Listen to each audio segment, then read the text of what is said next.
Welcome to the Calm Analytics channel. This is Boris Tizengausen. Today is the 3rd of October and it's a very busy issue. So in this episode, Ukrainian drones attacked targets 1,500 kilometers from the border. In Russia, there have been calls for a special military operation against Kazakhstan. Meanwhile, at the Valdai Club, Putin talked about girls in kokoshniks who will defeat the West.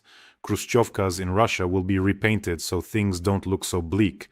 And in the European Union, Russian Orthodox churches will be closed for espionage. There are more and more drones in Europe, so why couldn't Europe itself agree on a wall against these drones? We'll talk about this and much more in today's episode. There's a lot of interesting stuff ahead. So if you're new to the channel, make sure to subscribe so you don't miss future episodes. So Ukrainian drones attacked an oil refinery in Orsk today. Immediately after that, one of Russia's main propagandists, Mardan, wrote the following. The Orsk oil refinery was attacked by drones. The distance from the Ukrainian border to Orsk is 1,400 kilometers. It's absolutely obvious that the drones were launched from Kazakhstan's territory. So here's the question. Isn't it time to conduct a raid on the territory of independent Kazakhstan in order to eliminate threats to Russia's national security? It would be best to carry out a sweep in Astana right away, Mardan wrote. Just so you understand, a raid on the territory of independent Kazakhstan, he put independent in quotation marks. Well, it's absolutely obvious, he writes, it's absolutely obvious that Mardan hasn't gotten a taste of his own medicine in a long time. I think the Kazakhs could arrange that for him, possibly. This Mardan should brush up on his history, so he'd just sit quietly and keep his mouth shut. Let him study the borders his Muscovy used to have, and as they say, let's make Muscovy small again. And taking this opportunity, I always send my regards to Kazakhstan and thank you for your support. That's just how it goes sometimes. But 1,400 kilometers, that's impressive. It's not the largest oil refinery, but just imagine the range Ukrainian drones can reach now. By the way, judging by the video, the drone was absolutely fierce. So this plant, the oil refinery in Orsk, processes about 7 million tons. In other words, oil refineries are being hit every day, and even such distances are no longer an obstacle. And then, quite predictably, Vladimir Putin himself showed up at the prestigious Valdai Discussion Club, and there he proceeded to do what he undeniably does best. He deliberately lied and issued menacing threats. And also, it has become increasingly apparent that he has, regrettably, finally and completely lost his marbles. I mean, Putin called on Russian women to wear kokoshniks in order to defeat the West. And Putin said, in Russia I was told that girls are now wearing kokoshniks. That makes me very happy. And that's how we'll defeat the West. Well, take a look at this video. И вы знаете, сейчас вот еще подумал. Мне вот недавно говорили, что у нас как бы возрождается такая русская традиция. Девочки, молодые девушки в какие-то всякие на свои мероприятия или где-то отдыхают, в бары и так далее, приходят в кокошниках, в русских нарядах. Знаете, это не шутка. Вот это меня это очень радует. Почему? Потому что это значит, что несмотря на все попытки... And this is no joke, says Putin. It's not a joke that Putin was told that some girls are out drinking in bars wearing kokoshniks, and he's very happy about it, and that means the West has been defeated. I wonder who keeps telling him these stories about girls in kokoshniks. And Putin complained Clinton refusing Russia's NATO bid. And Putin also complained about Clinton for refusing Russia, which wanted to join NATO. Putin repeated the war in Ukraine could have been... At the same time, Putin once again repeated the claim that the war he started in Ukraine could have been prevented if NATO had not moved closer to Russia's borders, if Ukraine had maintained real sovereignty. And look at how he tries to somehow rewrite his greatest disgrace, the war in Ukraine, historically.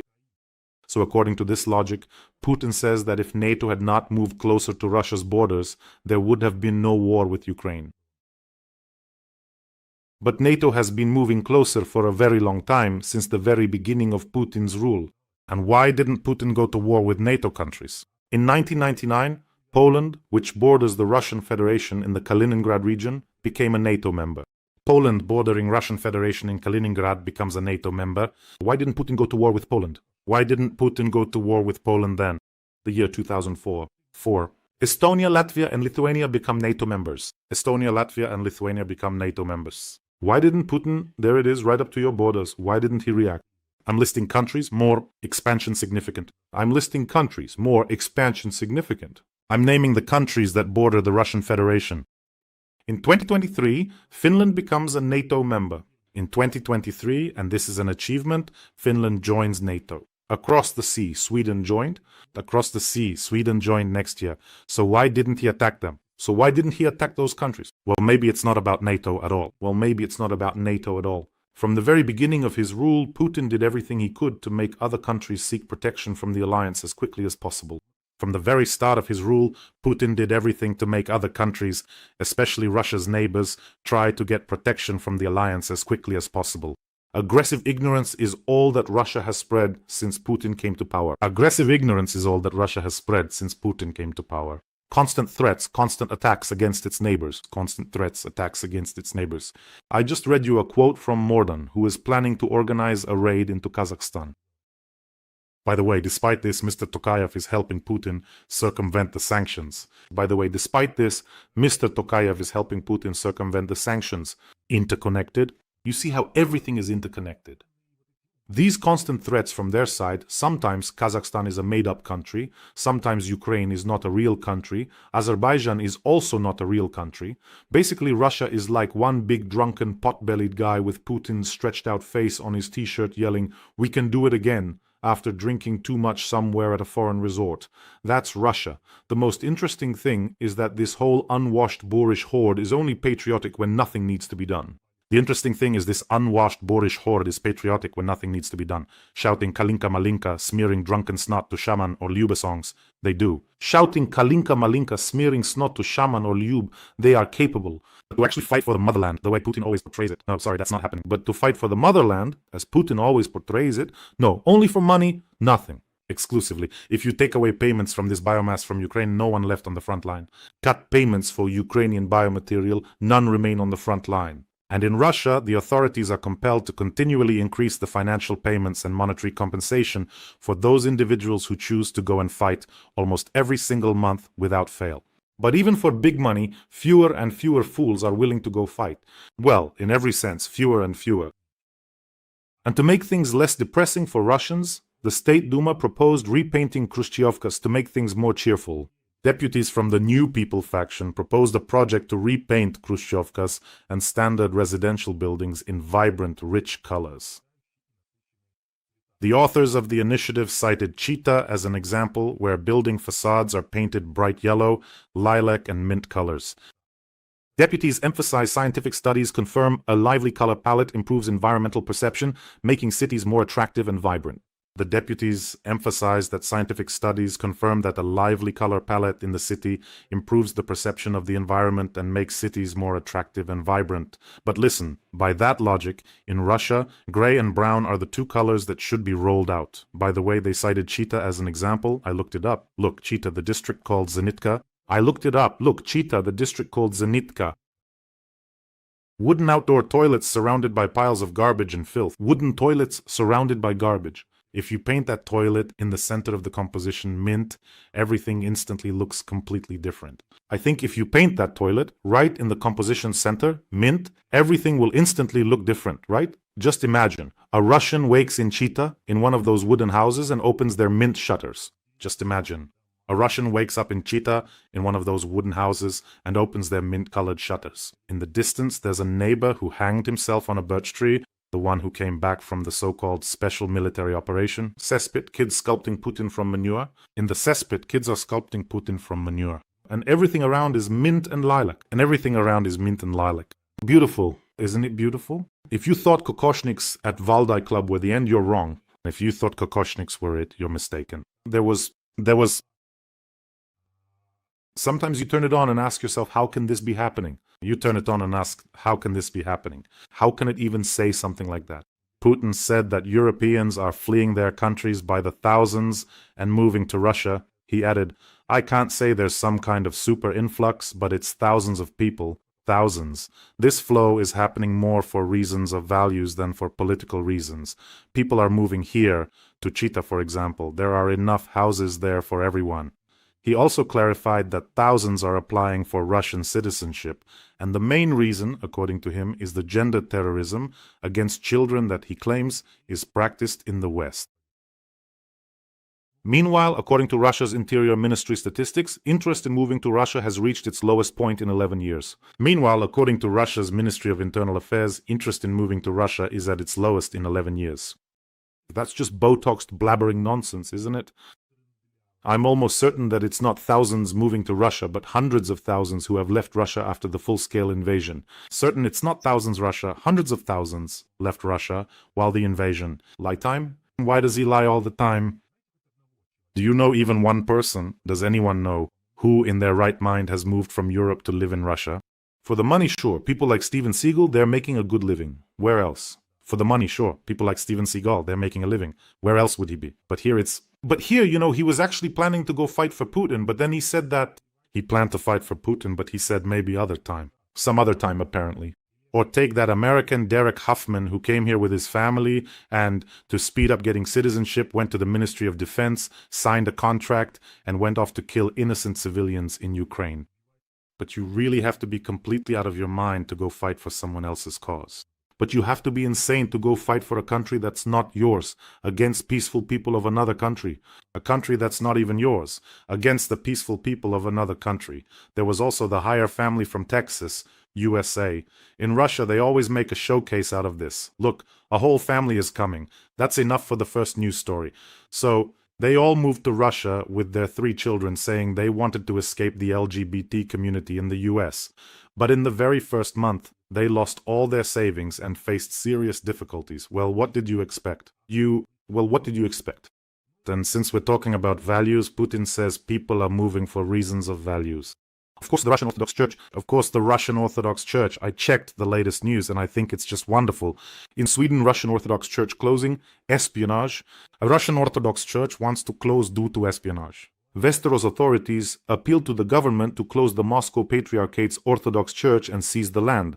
Westeros authorities appealed to the government to close the Moscow Patriarchate's Orthodox Church and seize its land. Well, the reason was information from intelligence services that the church is being used for espionage purposes. Information from intelligence services that the church is being used for espionage purposes, of course. If you were to audit all the land and properties that the Russian Orthodox Church has bought or leased, you would find some very unexpected coincidences. Many of them are located near important military facilities, airfields, logistics centers, and ports. So it's not so surprising, is it? In Moldova, priests campaigned in the elections for pro-Russian forces, and in Europe, churches are being used for espionage. In Moldova, priests campaigned in the elections for pro-Russian forces, and in Europe, churches are being used for espionage. I think everyone has long understood that the Russian Orthodox Church has absolutely nothing to do with faith. I think everyone has long understood that the Russian Orthodox Church has absolutely nothing to do with faith. Friends, let me remind you that we have an important fundraiser for the 101st Separate Brigade to purchase Termit ground robotic systems, which save the lives of our defenders. These ground-based evacuation drones transport wounded from battlefield to medics. Ground-based evacuation drones transport wounded battlefield to medics' safe place. This means that medics don't have to risk their lives. It's the Termit that does all of this. And the soldiers of the 101st Brigade have recorded a message for us. Please take a look. We, the soldiers of the 101st Security Brigade, are reaching out to Boris Tizengausen and his followers for help. We are very grateful to you for the drones you previously provided. Today, we are in great need of 2 Termit ground-based robotic systems for the rapid and timely evacuation of the wounded from the battlefield. In the current situation, this will help save their lives. Our units are fighting in the Kostiantinivka direction and in Chassiv Yar. We will continue to destroy the enemy and believe in your support. Glory to Ukraine! In this particular instance and specific situation, we can confidently assert directly that based on our assessment, the evidence clearly indicates without hesitation that in this case, we can say directly that your donation saves the lives of our heroes, for which I always say a huge, huge thank you. The link to the fundraiser is in the description of this video. There's Mono, Private, and PayPal for those who want to help from abroad.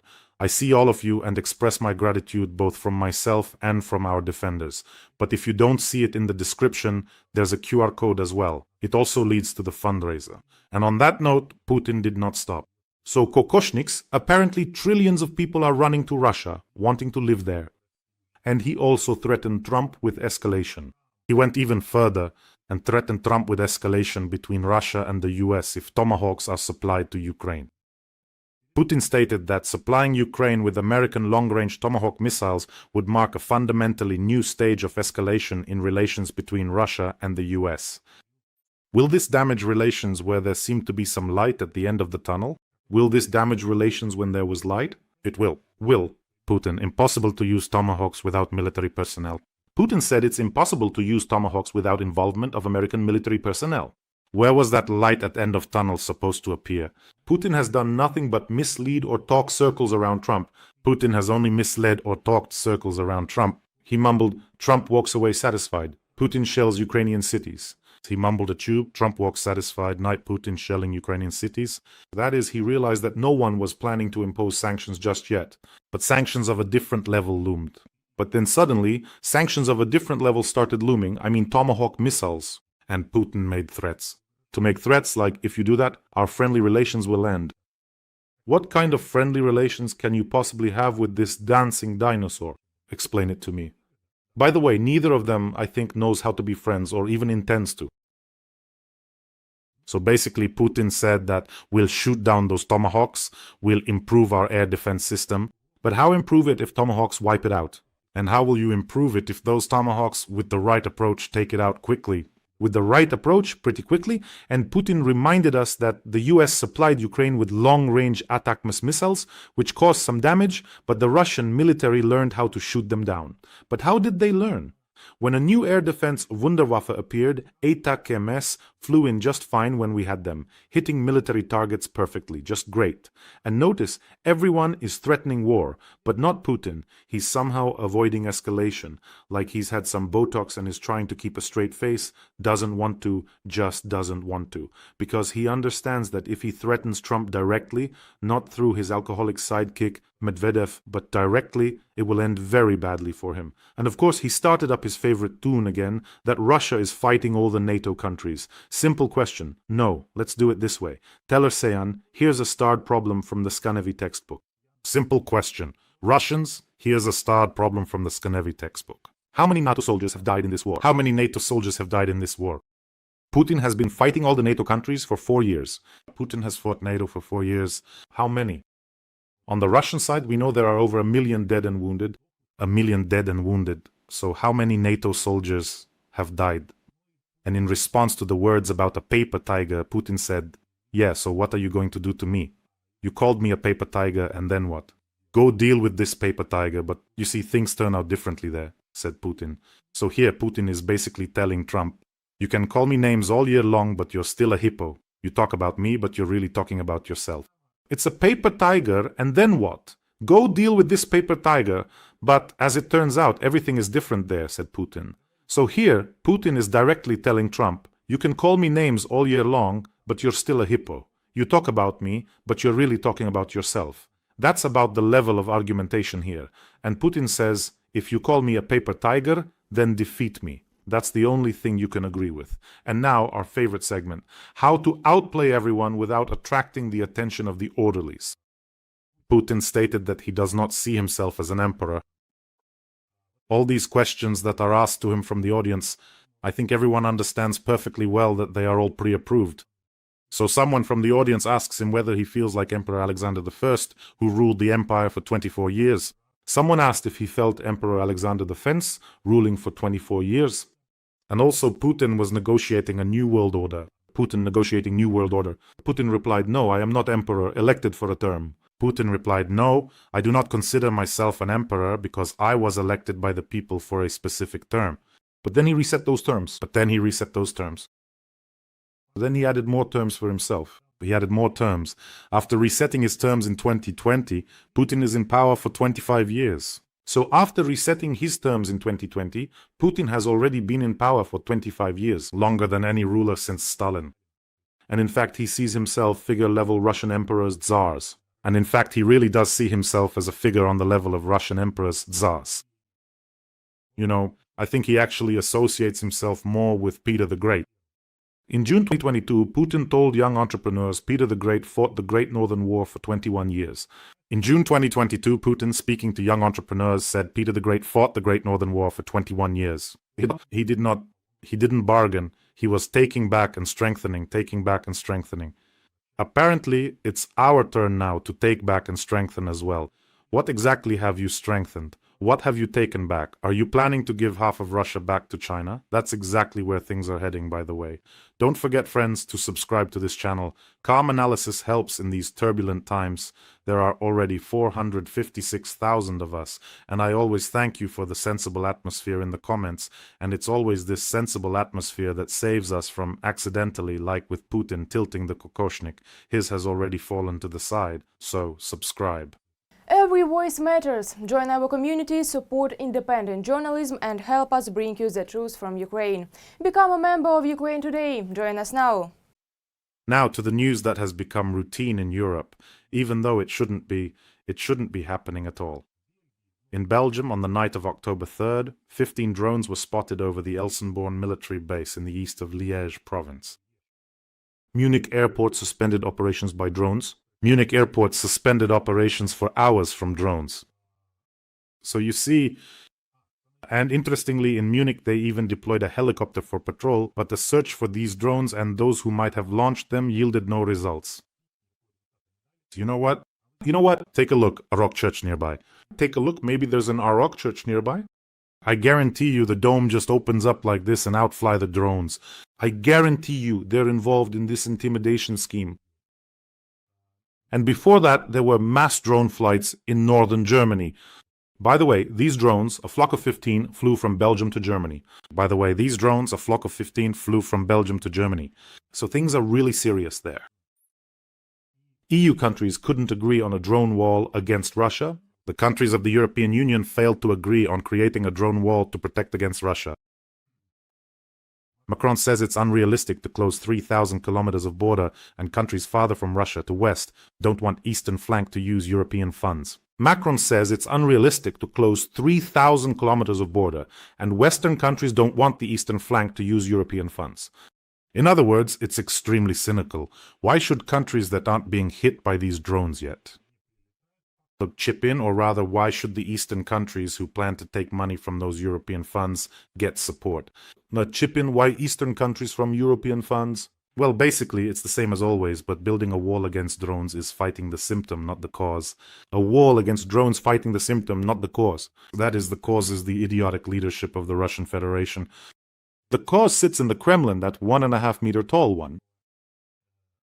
Another issue, a wall is useless if drones launch from Russian Shadow Fleet tankers or beyond. You'd need to close the entire coastline. Another issue, you can build any wall, but if drones launch from Russian tankers in the Shadow Fleet or beyond, a wall won't matter. You'd need to close the entire coastline. That's impossible. It's impossible. So here, everyone needs to fight the root cause together. More weapons for Ukraine, more sanctions against Russia. When the colossus with feet of clay starts to topple, it will smash its bald head on everything as it falls. The world will breathe easier, and the Prime Minister of Poland reported daily incidents in the Baltic Sea, which he called war. Donald Tusk recently spoke in Copenhagen at a meeting with Europeans and said that the first illusion was and remains that there is no war. Donald Tusk spoke in Copenhagen with European leaders. The first illusion is there is no war. Some of us like to use terms such as full-scale aggression, incidents, provocations. Some of us like to use terms such as full-scale aggression, incidents, provocations. No, it's war, a new kind of war. No war, new war. Complex war, Tusk said. It's complex, but it's war, Tusk said. Well done, Tusk. Well done. Well done, Tusk. Well done. But Europe has a unique case, a unique opportunity to destroy by someone else's hands what will later come to them. To destroy someone's hands what them. Russia's military-industrial complex lost equipment it can't restore. I've said it many times already. The Russian military-industrial complex, a ton of equipment that they will never be able to restore again. A ton of equipment that will be very hard for them to get. Well, if this is war, maybe it's time to act like it's wartime. The Allies opened a second front too. Allies opened second front. Those were quite the times, weren't they? And Tusk also said that numerous attempts to illegally cross the Polish-Belarusian border are recorded daily, as well as attacks on Polish servicemen, which have already resulted in fatalities. That's so. That's actually how it is. The migrants coming from the Belarusian side attack Polish border guards and soldiers, sometimes even with knives. They tape knives to sticks, so they really do pose a real threat. border guards and soldiers, and sometimes they even tape knives to sticks with duct tape, so they really do pose a real threat. And one such attack ended with a wounded soldier dying in the hospital. But what's surprising is that when the border was closed, when the Poles closed the border with Belarus, China sent its delegations several times, even to Belarus. Well, it's surprising. When the border was closed, when the Poles closed the border with Belarus, China sent its delegations several times, both to Belarus and to Poland, to resolve the issue with its transit, which goes through Belarus and then across the Polish border. So clearly there is a very effective lever over the Lukashenko regime to put him in a position where if the Belarusians can't control the border from their side when it comes to migrants, and there's a whole story there because these migrants don't just appear out of nowhere, they're gathered in an organized way and brought through Russia, to put him in a position where if Belarusians can't control their border from their side regarding migrants, and there's a story there, these migrants don't just appear, they're gathered, organized, brought through Russia into Belarus, then escorted to the border. Many are misled. Many are misled. They charge them more money, we'll guide you to Europe. They charge them more money, we'll show you the path to Europe, you'll get benefits, it will be great. Abandon border. They leave the border, and then they're on their own. They've paid, now they have to make their own way through. And they're on their own. Paid the money, they have to make it. So this is no excuse. No excuse in any way. But if Poland in an ultimatum tells Lukashenko, you control the border on your side. If there's another attack on our border, we'll close your railway and road crossings. You control the border on your side. If there's another attack on our border, we'll close your railway and road crossings. And then you, poor thing, will have to crawl on your knees before Xi Jinping, explaining why you and Putin together can't keep those migrants under control, or rather, why you're actually sending them to the border. So, well, Tusk also made a very interesting point. He said that Moscow's advantage lies in their psychological readiness for sacrifice and suffering. They are ready to fight. They are ready to fight, sacrifice, and suffer. Sacrifice, suffer. And that's exactly their psychological advantage. Sometimes we find ourselves not determined or focused enough. In general, it's an interesting thought that Russians really are willing to live without comfort. It's an interesting idea that Russians are willing to live uncomfortably. I showed you Chita, and that's not even the worst backwater, excuse my French. But Europe isn't Europe. Europe has gotten comfortable. Europe has already become accustomed to this in comfort. Now is a unique opportunity. Unique. Why not take advantage of it? I don't understand. At least a little bit, come on. You can certainly sort things out with the substantial Russian assets, our very dear European partners.